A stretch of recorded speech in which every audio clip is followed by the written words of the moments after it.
आपके पास चीज होगी। पॉइंट नहीं है मेरे पास, ऐसा कोई पॉइंट नहीं है कि मैं आपको यीशु मसीह की या परमेश्वर के सामने खड़ा कर सकूं।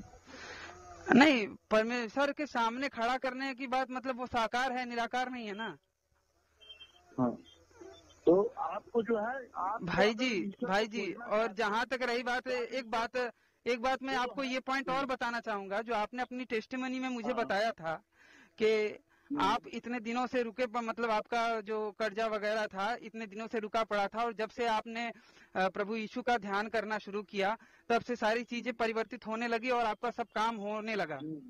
लेकिन आपने जिन जिन लोगों के माध्यम से आपका वो कार्य पूरा हुआ, जैसे कि कोई कर्जा वगैरह का हो गया, उन्होंने माफ कर दिया, तो वो भी क्या ईसाई थे?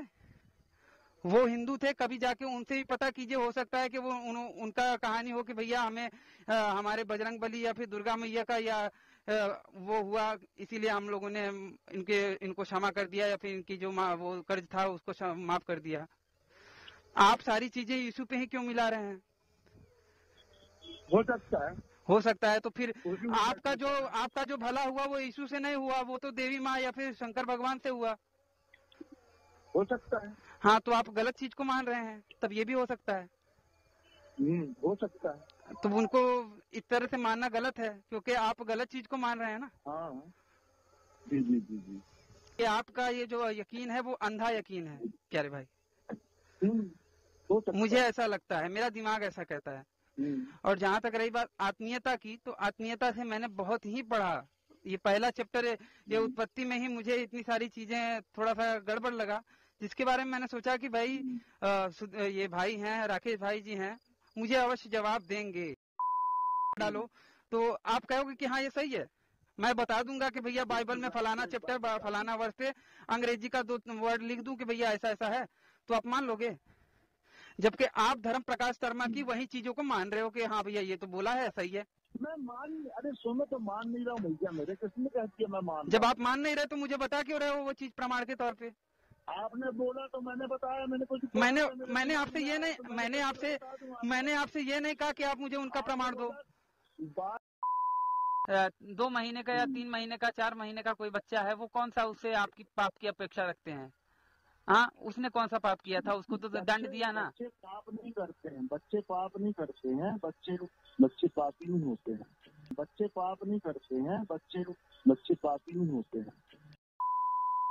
मैं कह रहा हूँ मेरे प्यारे भाई, हम जैसे कि ईश्वर के हम क्या हैं? बच्चे हैं। हाँ, और जो जीव जंतु हैं वो भी तो बच्चे हैं ईश्वर के। ये आप कह रहे हो ना? ईश्वर के हिसाब से मैं आपसे जानना चाहता हूँ, बाइबल के हिसाब से जो जीव हैं, जो जीव जंतु हैं, वो ईश्वर के पुत्र नहीं है। जो बाइबल कह रही है, बाइबल कह रही जीव जंतु परमेश्वर के पुत्र नहीं है, ये आप कह रहे हो? नहीं, मैं आपसे जानना चाहता हूँ। सुनिए, तो ये मनुष्य का मानना है कि मरने के बाद आदमी कुत्ता, बिल्ली, चीता, चमगादड़, चींटी और सांप, बिच्छू बन जाता है। ये हमारा और आपका मानना है, मतलब मनुष्य जाति का मानना है, मगर परमेश्वर का मानना नहीं है। परमेश्वर का मानना क्या है? हेलो, हाँ, परमेश्वर का मानना क्या है? परमेश्वर ने जीव जंतुओं को पूरी सृष्टि की रचना बोल करके करी थी, शब्द के द्वारा करी थी। मतलब आप ये कहना चाहते हैं कि उनमें जीवन नहीं है और वो उनके बच्चे नहीं है। जीव जंतु जो हैं वो परमेश्वर उनका पिता नहीं है, उनका पिता कोई और है। पिता है ही नहीं उनका कोई, उनका पिता है ही नहीं। बोल करके निर्माण किया। भैया जी, प्यारे भाई, आपने कल के वार्तालाप में कहा था कि बनाने वाला ही पिता होता है ना? वो एक्चुअली वो क्रिएटर है, इसलिए उसको पिता बोला जाता है। हाँ, बिल्कुल। हेलो, हाँ, एक्चुअली वो क्रिएटर है, नितिन भाई, सृष्टिकर्ता परमेश्वर है, इसलिए उसको पिता परमेश्वर। हेलो प्यारे भाई, आपने कल के वार्तालाप में कहा था कि बनाने वाला ही पिता होता है ना? तो भाई, तो आप नहीं समझ रहे ना मेरी बात। परमेश्वर ने पैदा तो किया नहीं है ना, उस तरह से फिजिकली तो पैदा नहीं किया है। बनाने वाला परमेश्वर ही है ना, जीव जंतुओं को भी। देखिए, मनुष्य को परमेश्वर ने अपने हाथों से बनाया। अगर आप उत्पत्ति पढ़ते हो तो उसमें लिखा है मनुष्य को परमेश्वर ने अपने हाथों से बनाया, मट्टी का पुतला लिया, उसमें जीवन का श्वास फूका। तो जीव जंतुओं को अपने हाथों से नहीं बनाया था? उसको हाथ से बनाया नहीं, बनाया हाथों से। तो उनको किसके हाथों से बनाया? मैं ये कह रहा हूँ कि आपको और मुझे परमेश्वर ने हाथ लगा के तो बनाया नहीं है, ठीक है, लेकिन वो सृष्टिकर्ता है ना, हमारा सृष्टा तो वही है ना। मैं आपको एक बात बता दूं, आज मैं आपको हकीकत एक बात बता दूं, मैं पुराना नियम पढ़ता ही नहीं हूँ, पुराने नियम को मैं कभी खोल के देखता ही नहीं। तो मतलब आप यीशु के उस वचन को गलत ठहराते हैं जहाँ पे यीशु ने कहा है कि भैया पुराना नियम सही है। आप मत्ती 13 बता दो मुझे, हाँ पुराना नियम अगर ऐसा जो आप अभी आप शब्द का यूज कर रहे हो कि पुराना नियम सही है, यीशु मसीह ने ठहराया, तो बता दो मुझे। हाँ, मैं आपको सब नंबर बता दे रहा हूँ, आप देख लीजिएगा, ठीक है। मत्ती 4 पढ़ेंगे तो वहाँ पे लिखा है कि उसका नाम यीशु रखा गया। अब मैं आपको बता दूं कि इमैनुअल का मतलब होता है कि खुदा हमारे साथ है, और यीशु को हिब्रू भाषा में जोशुआ कहते हैं, जिसका अर्थ होता है ये पहले समिति या ध्यान, और ये लैटिन भाषा के यूसुस शब्द से निकला है, और जिसे ग्रीक भाषा में ईसो कहते हैं, ठीक है। तो यीशु का और इमैनुअल का कहीं पे आपस में तालमेल तो नहीं बैठ रहा, तो भविष्यवाणी गलती हुई थी, मतलब यीशु झूठे परमेश्वर, झूठे मसीहा हैं।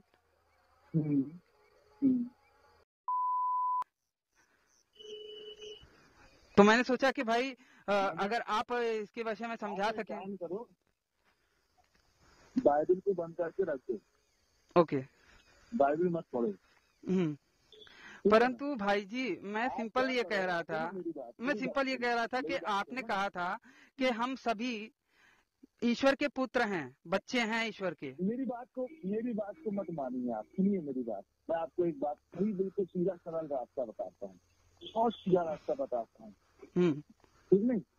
अगर आप ईश्वर को जानना चाहते हैं, ठीक नहीं, वो ईश्वर है कौन, है ना, वो ईश्वर है कौन, आप बाइबल को धर दो किनारे, बंद करके इसको पढ़ना बंद कर दो। हुआ याकूब कहीं पे बोला गया है दादा यीशु का, और कहीं पे बोला गया है कि एली है यीशु का दादा। तो बताइए कौन है दादा? वंशावली आज लिखी हुई है। हाँ भाई, पत्ती के आगे तुम मिला लो। क्या आगे वंशावली लिखी है, मैं समझा नहीं। वहाँ जो पत्ती के लिए कच्चा है, वहाँ पढ़ोगे तो वहाँ वंशावली लिखी हुई है। वंशावली भी तो वही, वंशावली तो बाइबल में दो जगह पे दो अलग अलग बातें की वंशावली बताई जाएगी। ये भी तो बाइबल में ही, बाइबल का लूका बोल रहा है कि एली से पैदा हुआ, और बाइबल का मत्ती बोल रहा है कि याकूब से पैदा हुआ। अरे देवा, ये गड़बड़ है बाबा। हेलो, हाँ, दादा एली हुआ ना?